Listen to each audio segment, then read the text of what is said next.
estado de una forma u otra implicada prácticamente en todas sus revisiones. La primera vez fue con un proyecto como la revista La Liga, que existió durante prácticamente 10 años, asociado a la Asociación Hermanos Said. Y bueno, ahora con este, que es un proyecto autónomo, el Camagüey, que tiene apenas 2 años y meses de su puesta en. Es de eso, pienso que estamos todavía muy lejos de evaluar las repercusiones desde el punto de vista cultural de ese periodo que fue la COVID-19, el confinamiento y demás, cómo variaron muchas de nuestras prácticas comunicativas, cómo variaron muchas de las dinámicas, incluso en los entornos laborales, el trabajo a distancia y demás. Creo que estamos todavía muy lejos de sopesar todo esto, y el Camagüey en buena medida es un hito de esas nuevas condiciones, de esa suerte de reinvención a la que muchos, pero muchísimos creadores realmente nos vimos prácticamente urgidos. Y ha sido para mí un proyecto verdaderamente al que le agradezco muchísimo por muchísimas razones. Entre otras cosas, por algo que nosotros no solemos valorar suficientemente bien, y es salirnos de nuestra zona de confort. Desgraciadamente existe una suerte de divorcio, que es un divorcio totalmente falso entre el mundo de las humanidades y el mundo de la tecnología. Parece, cuando se habla, que es algo así como que el aceite y el vinagre, y en lo absoluto tiene por qué ser así, y en lo absoluto, en principio, es así. Y a mí me ha obligado, yo he tenido que ir aprendiendo muchísimas cosas sobre la marcha, a reconfigurarme yo misma, mis propias estructuras mentales, hasta el punto que ahora yo procedo, por supuesto, con una formación que reverencia al libro impreso. Muchas personas me dicen, ay, tienes una cantidad de materiales tales que por qué no comienzas a hacer compilaciones y a publicar libros con lo que está en el Camagüey. Y simplemente les digo, pero si no es necesario, si están ahí en el Camagüey me da un grupo de facilidades que el libro impreso, al que sigo reverenciando, lo que desde otra perspectiva, no va a tener. Entre otras cosas, el ser un ente vivo en construcción, dinámico, que se está rehaciendo constantemente. Ninguna publicación puede darse por debidamente concluida, y eso para mí es fascinante, realmente fascinante. Te mueve el piso en un primer momento, porque estamos acostumbrados a esa imagen, digamos, congelada, que es la que brinda un libro impreso, y acá nos estamos moviendo en una dimensión completamente diferente. Lo que están viendo en pantalla es precisamente el Camagüey. Todo el que tenga conexión por datos puede acceder y puede seguir esta presentación en línea.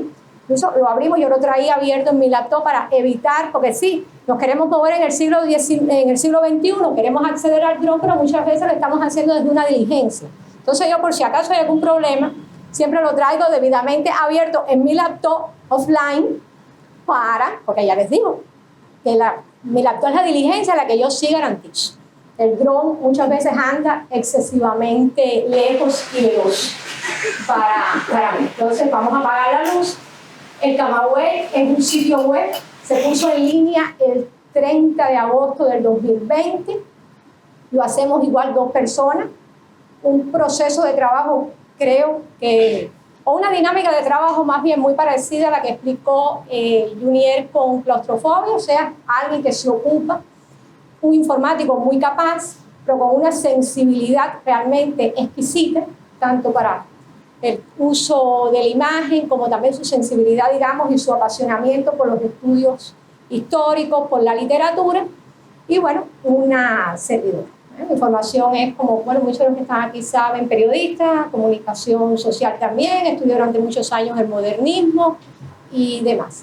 Y es, bueno, mi bebé que todavía, si lo multiplicamos por 5 en 2 años y medio, lo que vendría a tener en la escala humana serían 10 años, ¿no? Pero en el mundo digital solamente 2 años y tanto.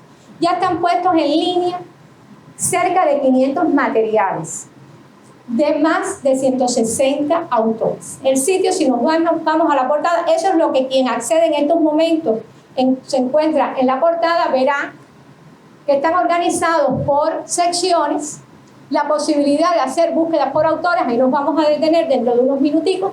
También estamos abiertos y por supuesto recibimos donaciones que es una de las fuentes, digamos, de financiamiento, se puede hacer búsquedas clásicas, lo típico de casi todos los sitios web, y en entrar, cuando se da entrar, nos lleva a una ventana donde es posible abrirse una cuenta, o sea, tener una cuenta propia en el sitio o acceder a través de la cuenta que ya se tenga. Ventajas de tener una cuenta son múltiples, desde recibir las notificaciones de cada nueva publicación en el email que se declare, la posibilidad entonces de dar like y sobre todo lo que para nosotros resulta más importante, integrarse a una comunidad, poder comentar los textos, poder debatir. Nos hemos tenido debates realmente muy pero que muy intensos, muy éticos y muy profesionales, tratando siempre insto a todo el mundo a que tenga una cuenta en el Camagüey. Respecto a los audiovisuales, vamos a la segunda ventanita. Ahí tenemos usamos también el sistema, por supuesto, de etiquetas. Es un sitio que se va generando constantemente, que los propios criterios para la clasificación de los contenidos están en función de la misma naturaleza de los contenidos. Los estamos organizando o bien por su fuente de procedencia. Tenemos textos tomados de publicaciones periódicas de fuentes primarias. El Fígaro, por ejemplo, es uno de ellos, el periódico Patria es otro. Ahora comenzamos a incorporar la doctrina de Martí, revista Bohemia, etcétera, por áreas temáticas y también por género. Y en el caso de los audiovisuales tenemos algunos donde es posible disfrutar de un producto audiovisual, en este caso son de egresados de la Universidad de las Artes, de la filial camagüeyana de LISA, y también textos sobre el entorno audiovisual. Baja, por favor. Por ejemplo, tenemos uno que fue de los textos más leídos, el mayor, Errores históricos, es un acercamiento de Oreidy Pimentel desde el punto de vista historiográfico al filme El Mayor. Tenemos, por ejemplo, de Pavel Reveros, una aproximación muy, pero que muy seria al devenir y a la impronta cultural del cine Alcázar. Luces y sombras de Marta Jiménez, Marta Jiménez, que fue el primer documental que publicamos de Estrella Díaz a propósito de la obra de Marta Jiménez. Sigue bajando.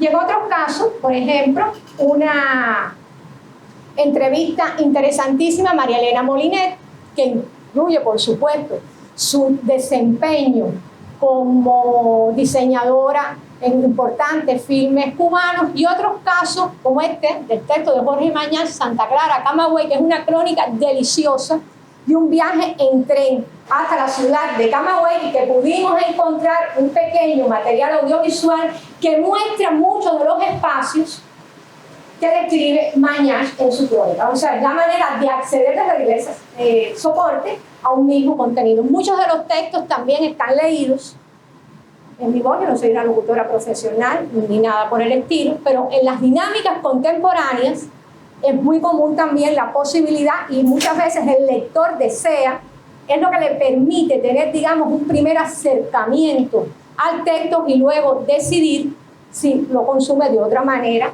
o no. Vámonos entonces arriba, la tercera pestaña. Autores. Así aparecen organizados los autores, un ordenamiento, por supuesto, alfabético, y yo pedí en específico la letra L, porque bueno, nos da la diversidad desde autores, algunos prácticamente desconocidos hoy en día, como es Emilio Luaces, por ejemplo, Medardo Lafuente, Raimundo Lazo, quien lamentablemente no se tiene por camagüeyano, el lugareño, por supuesto, y dos figuras que para nosotros son particularmente entrañables. Tres. Adriana Loredo, que es el seudónimo de Rosaí Gacer, periodista de la revista Bohemia, entre otros medios, Enrique Loinás del Castillo y Dulce María Loinás. Y quiero hacer una mención especial, un día como hoy de 1997 falleció Dulce María Loinás, y precisamente en la portada que vimos tenemos algo que fue un hallazgo, como casi siempre son todos los hallazgos, totalmente casual. Y es un soneto de Dulce María Loinás que publicó en la revista de la Asociación Femenina en 1924. Vete por favor a la primera. Ahí tenemos el soneto, abre ahí, abre donde dice eso, ábremelo otra vez.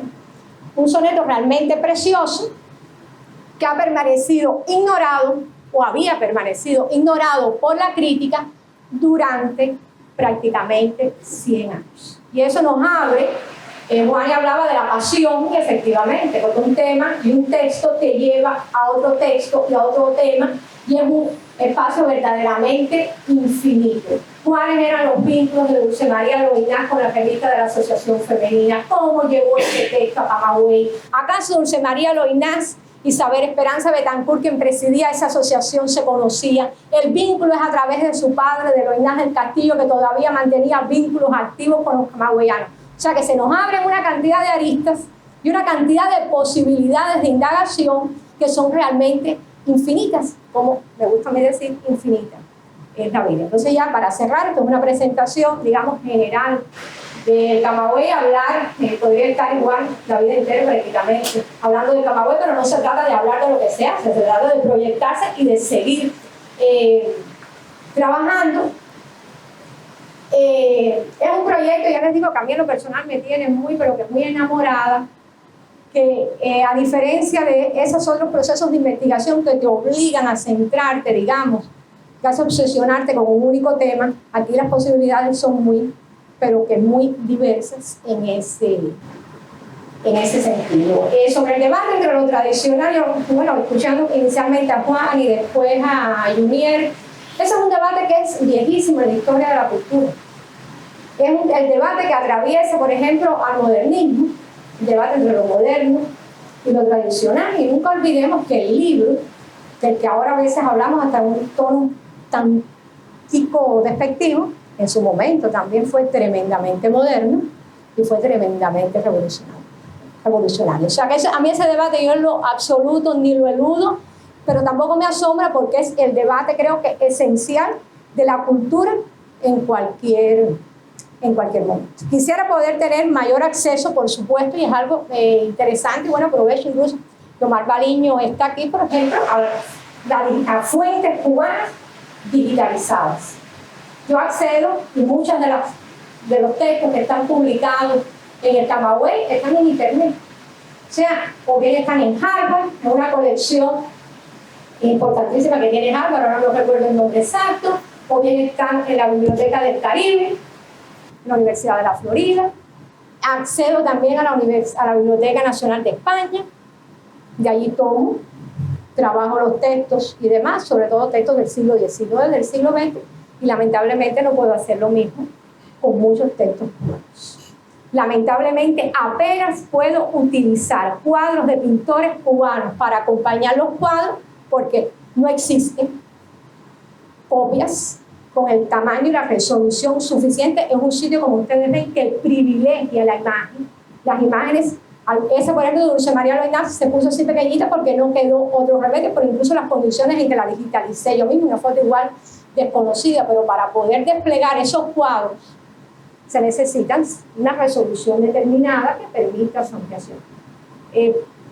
Quisiera tener más referentes de la pintura cubana y lamentablemente no puedo hacerlo, no tenemos cómo acceder a ellos. Sin embargo, las grandes pinacotecas, al Museo del Prado entro con una facilidad tremenda y descargo los cuadros directamente del Museo del Prado. Estamos viviendo en una realidad desde el punto de vista comunicacional, una realidad cultural realmente tan compleja donde se pueden dar situaciones como esta. Hablábamos del precio del huevo, 1.500 el kit de huevo, 3 paquetes de internet de 500 pesos, vienen a ser el equivalente de un fil de huevo. O sea, procesos en ese sentido realmente muy complejos y al mismo tiempo tener más facilidad para acceder a sitios que están en el extranjero y no para acceder a los que deberían ser nuestros sitios, digamos, más inmediatos, como son sitios de instituciones públicas. Son digamos, un comentario al margen. Sí. Muy bien. A mí, yo cuando cuando estaba armando el muñeco del programa, siempre pensé en que el Camagüey no podía faltar en este encuentro, porque, bueno, ustedes lo están apreciando de primera mano. Hay un rigor enorme, ¿no?, a la hora de conformar algo que incluso parece muy local y sin embargo tiene una proyección tremenda a partir incluso de los propios debates que se van generando en el ciberespacio, ¿no? Mira, hay algo que yo digo medio en serio y medio en broma, más en serio que en broma. Cuando se piensa en Camagüey, ¿en qué se piensa? ¿Cuándo qué? Cuando se piensa en Camagüey, ¿en qué se piensa? Que lo primero que mira las mentes. Y dentro de los tinajones, ¿qué es lo que hay? Agua y guajacones. Y nosotros muchas veces somos guajaconcitos nadando en nuestras mismas aguas. Y Camagüey lo reducimos a un grupo de lugares comunes, un grupo de personalidades, las calles laberínticas, que son laberínticas. El siglo XIX, efectivamente, pero Camagüey no es una ciudad congelada, ni hecha, ni mucho menos es Puerto Príncipe. Yo soy camagüeyana, pero no principeña. Y es tal vez esa peculiaridad la que me hace ser tremendamente crítica con lo principeño y apreciar que lo camagüeyano va más allá de 4 o 5 nombres, de 4 o 5 calles, por respetables que sean estas calles, por respetables que sean estos nombres. Y algo que realmente me ha apasionado es descubrir los vínculos entre los intelectuales. Descubrir, por ejemplo, ahí se está hablando, ahí hay textos sobre María Luisa Dolz, hay textos sobre Marta Abreu, ver un poema de Aurelia Castillo y textos de Aurelia Castillo sobre Marta Abreu y la admiración y las estrategias y los nexos y las posibilidades de comunicación que se daban. Posiblemente nosotros, a pesar de todo este aparente desarrollo tecnológico que tenemos, tengamos una mente mucho más cerrada, mucho más estrecha que la que tenían los grandes intelectuales camagüeyanos del siglo XIX y del siglo XX. Entonces, explorar todo eso para mí ha sido realmente fascinante. Ahí van a ver si hay trabajo sobre arquitectura, hay trabajo sobre Tinajón, porque si no tienes un trabajo, al menos un texto sobre el Tinajón, te condenan los propios principeños, pero vamos, salgámonos también del Tinajón, exploremos la arquitectura moderna, exploremos las otras muchísimas cosas y descubramos Camagüey, construyamos Camagüey. Yo creo que aquí se podría, es que este evento podría estar durando 3 meses. Encantado de la vida porque es un terreno absolutamente virgen. Algo que si tuviésemos la voluntad de plantearnos, adentrarnos como aventura cognitiva en ese territorio, realmente sería intensísimo e interminable ese proceso de aprendizaje. Y sobre todo, yo en lo personal me siento tan cercano al Camagüey desde la ENDAC, como me siento cercano con claustrofobia, como puedo sentirme cercano con otros proyectos, porque yo creo que estos proyectos también se están pensando desde lo transnacional, ¿no? Y desde la propia categoría de nación, que pienso que es mucho más ambiciosa que esa noción que en ocasiones estamos manejando de país, identidad exclusivamente enfocada en unos perímetros que ya están marcados y que es como una suerte de fortaleza que no nos deja ver lo que en definitiva nosotros estamos de alguna forma también contribuyendo a que se enriquezca. Siempre pongo el ejemplo, creo que en el taller de la crítica hablé de eso, del ensayo de Cynthia Viter sobre la espiral de la identidad, que a mí me fascina, y donde entre otras cosas él menciona esto de que uno puede alejarse del país, de la geografía, puede estar incluso en desacuerdo con el Estado, pero la cultura siempre nos va a acompañar, y si tú te vas, por ejemplo, de alguna forma también estás llevando por dentro esa ciudad que Gaddafi decía, la ciudad siempre te acompaña, etc. Entonces yo en lo personal, por ejemplo, con la ENDAC siempre hablo de cuerpo audiovisual de la nación, que es algo que se ramifica, para decirlo como Ana López, la Cuba mayor, ¿no? Esa Cuba que de alguna forma nos va acompañando a todos los lugares a donde podamos ir, ¿no? Y entonces es súper interesante esto, que tú desde Camagüey puedas encontrar esos lazos que van ramificándose por todas partes y que se va retroalimentando. Pero yo creo que eso también lo aporta este giro tecnológico, este giro digital, porque evidentemente cuando yo escribía para el periódico Adelante las críticas sobre cine, o que para el periódico Adelante, finales del siglo XX, cuando empezaba el taller de la crítica, yo no podía imaginar esa conexión. Todavía no lograba conectar esa Cuba mayor, esa nación que estaba más allá. Es decir, uno tiene que también entender que las condiciones en las que uno vive también establecen determinados límites. Por eso es que hablaba un poco al principio de que también yo soy el problema. No es que los demás solamente sean el problema. Lo interesante, Mari, y yo creo que lo que María Antonia está proponiendo da para que establezcamos un buen diálogo, ¿no? Lo interesante es que estamos conectando miradas más allá de nuestros proyectos individuales, miradas que pueden contribuir a que desde Camagüey irradiemos, trabajando con esta mentalidad que pasa de lo analógico y se convierte en algo que sobrevuela. Bueno, puede ser un dron menos veloz que el que quisiéramos, pero es un dron al final. Es decir, tú desde aquí, yo desde Los Coquitos estoy más cerca de Chicago que mi hijo que está en Dallas, ¿no? Es decir, viviendo en Los Coquitos. Tú desde Camagüey estás en el mundo, estamos en el ciberespacio. No estamos exactamente en Camagüey, aunque tengamos las raíces bien profundas en el Camagüey, ¿no? Entonces, ¿alguien que quiera intervenir a propósito de lo de María Antonia? O a propósito de lo que se esté hablando en sentido general. Omar, yo sé que a ti te tocan 1000